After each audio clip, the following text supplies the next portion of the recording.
Hey there, creepy peeps, and welcome to day 19, I think. I forgot to write it down and now I'm regretting it. Day of 31 days of Horrorween. Today we're going to be talking about the Halloween franchise, and I'll get into this in a second. Really quick though, I want to say thank you to my creepy patron peeps for your support of my channel. Thank you so much. If you want to find out the perks to being a creepy patron peep, you can follow that link in the description. So these next two videos, today's and tomorrow's, are going to be a little bit different. I'm going to be going through the Halloween franchise.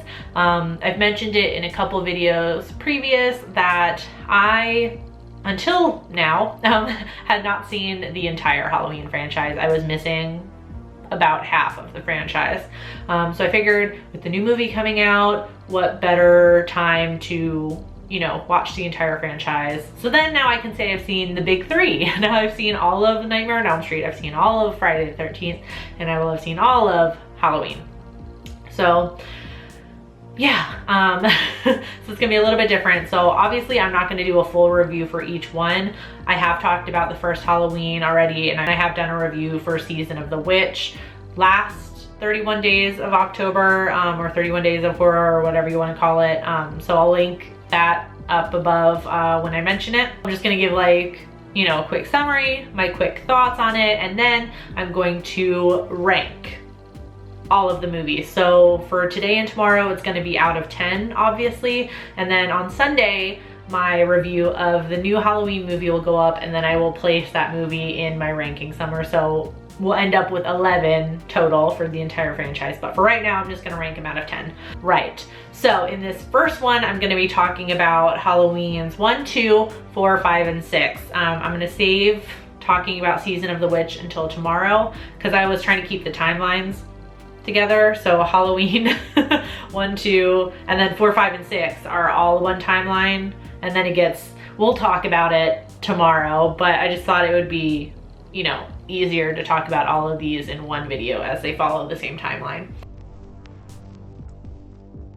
The movie that started it all, John Carpenter's Halloween, came out in 1978, and it follows Michael Myers. It starts off with him as a young boy murdering his older sister on Halloween night, and then 15 years later, he returns to his hometown and kills again. This movie is obviously a classic and was definitely one of the huge influences on the slasher era that followed in the 80s. And even though John Carpenter has said, or at least I heard him say in a movie commentary, that the connection between Laurie being a virgin and her friends not being a virgin and being killed was unintentional, but still a valid point when you're watching the movie. So it wasn't intentionally done, but that is a thing that filmmakers picked up on and ran with through the 80s to create the slasher paradigm that we all know and love. That's part of what I like about this first Halloween, because it can be interpreted in many different ways,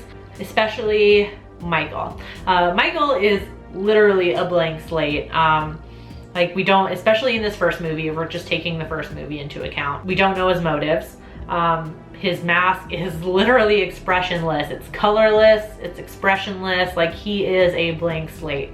And you can interpret his presence in the movie in so many different ways. Some think of Michael as a physical representation of the id in psychology, with Laurie being the ego. So the id is responsible for expressing your unconscious mind, your desires, your base desires, which sex has a lot to do with that. So that makes sense with Laurie. If you see her as the ego, she is responsible, she holds back those desires, and then it makes sense that Michael is the physical representation of her unconscious, and she's killing her friends who are sexually active. Another interpretation sees Michael as developmentally arrested, and just, as a child still, and playing Halloween tricks, which kind of makes sense as we start the movie out with Michael as a child, and then when he's, he spends all this time in a psychiatric hospital, maybe never fully develops mentally, and then he's still kind of stuck in that childlike state of mind, which would also kind of fit in with him stalking Tommy Doyle early on in the movie when he's leaving school. Third interpretation, and at least from my experience with the horror community, the most popular interpretation sees Michael as like a force of nature, or, you know, evil personified, or fate personified. The classroom scene early on in the movie, Laurie's English class or literature class, wherever she's in, they're discussing the concept of fate. I kind of see this as evil being kind of included as one of those natural elements, you know, like fire, water, evil, and Michael is the physical representation of that. And you can't kill something like air or water or anything like that, and you can't kill evil, which kind of would explain further on in the series as, you know, he can't die. And I can go on. I've gone on long enough already for having to talk about 4 more movies, at least in this video. So it's no secret that I put the first Halloween as #1 on my list. Pretty much when I'm talking about any franchise, the original one is always my favorite one. Next, we have Halloween 2, which came out in 1981 and picks up exactly where the first film left off and follows Michael, who survives the mini bullet wounds sustained in the first film. Michael follows Laurie to the hospital where she's trying to recover as the police and Dr. Loomis hunt Michael down. All right, so this sequel gave us a lot of the Michaelisms that became staples throughout the franchise. So we learned that Laurie is actually Michael's sister. Again, like I mentioned a few seconds ago, the fact that Michael can't die because he sustains 6 bullet wounds at point blank range and still just gets up and is walking around as if nothing happened. And then at the end of the movie, he survives an explosion, like literally, like he's in the same room right next to Dr. Loomis when he explodes the room. To me, this lessens Michael's effectiveness as a scary entity, because like, especially I think the biggest thing that kind of like makes him less scary is the fact that he's related to Laurie. Because if you think about it, if he's related to Laurie, then you know, we learn that his motivation for going after her so incessantly is because she's related to him, and he killed his older sister previously. So the only thing you have to do to survive a Halloween movie is not be Laurie Strode, check, and not be associated with her or be in her vicinity of her person ever, check, done. Like, I survived. The mysterious Michael Myers is far more effective for me, so how he is in the first movie basically. Because of that, I put this movie, Halloween 2, in the middle of my ranking list at #5. So continuing on with this storyline, we're going to jump to Halloween 4, which is called The Return of Michael Myers. It came out in 1988, directed by Dwight H. Little. In this installment, Laurie Strode was killed in a car accident but left behind a daughter, Jamie Lloyd, who is played by Danielle Harris. Apparently, having survived the fucking explosion in the second film, Michael is magically resurrected when he overhears that he has a niece. Clearly, that man is motivated by family. So with this movie arriving at kind of the end of the slasher era, almost the end of the slasher era, I think this one tends to avoid a lot of the characteristics, now cliches, about the slasher genre. Namely, the fact that our final girl is a little girl as opposed to a virginal teenager. And I like that they kept the cast small to kind of maintain the tension. So it's really just Jamie and her older adopted sister, Rachel. Well, Jamie is the one adopted. And, you know, you guys have seen it, I'm sure. I also like how they kind of kept Michael out of the movie for a little bit. Kind of like how, you know, you would in like the first one, how you kind of hold back on showing him too much until the end when he's in a lot more of the movie, you know, to create tension. I like that they kind of did that in this movie as well, it being the return of Michael Myers, because the previous film didn't have him in it at all. Ultimately, I put this one at #6 on my list though, because Halloween 2 had a pretty definitive ending, and the whole bringing Michael and Loomis back after they were both literally in the middle of an explosion and they lost no limbs, Loomis just has a few burn scars, like, and then they just explain it away with, oh, skin grafting. Like, give me a break. Come on. I have to put this one lower on the list. I'm sorry, it's just... Moving on, Halloween 5, came out right on the coattails of 4 in 1989. In The Revenge of Michael Myers, Jamie is no longer possessed by evil, phew, but is recovering in the children's hospital where Loomis mentally tortures her on the daily trying to find out where Michael is. Oh yeah, and she is mute and has visions / seizures whenever Michael is about to kill somebody. Cool. I feel like even more background is added to Myers' story with the appearance of this mysterious man in black, who we learn in the next movie is from the Thorn cult. But we really only just see his feet in this movie. And he's following Michael wherever he goes. So, you know, that raises some questions, obviously sets up for some sort of sequel. Kills felt more like throwaways in this one. Like, there was just really nobody I cared about.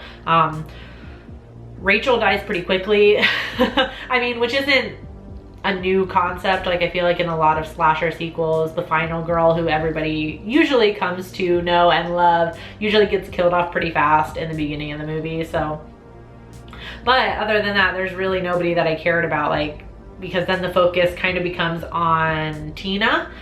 So Michael starts stalking her a little bit to get to Jamie, obviously, but then so like Tina and all of her friends start dying, and it's just, I didn't care about any of them.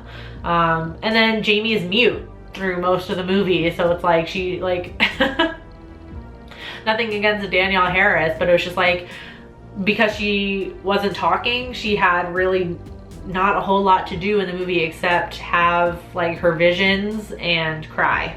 Like, and then we have Loomis, who is just like straight up being just like this insane old man, like mean. Like, this poor little girl is trying to recover and she's been through a traumatizing situation, and it's like every day he's like incessantly like, tell me where Michael is, and she's like crying and sobbing, and he just like keeps going, and it's like, dude, chill, it's a little girl. I was not a fan of that. I'm just not a fan. I don't know what was going on in this movie, but I didn't like it. However, though, it wasn't the worst one, but Halloween 5, The Revenge of Michael Myers, goes at number 8 on my list. And we have Halloween 6. Holy shit, The Curse of Michael Myers. Where do I even begin with this one? Basically, we are thrust forward in time a few years because Jamie is now a prisoner of the Thorn cult, and apparently she was impregnated at some point because when the movie opens, she is giving birth. Jamie escapes the cult with Michael hot on her heels to kill her and her child, which would be the last of his bloodline.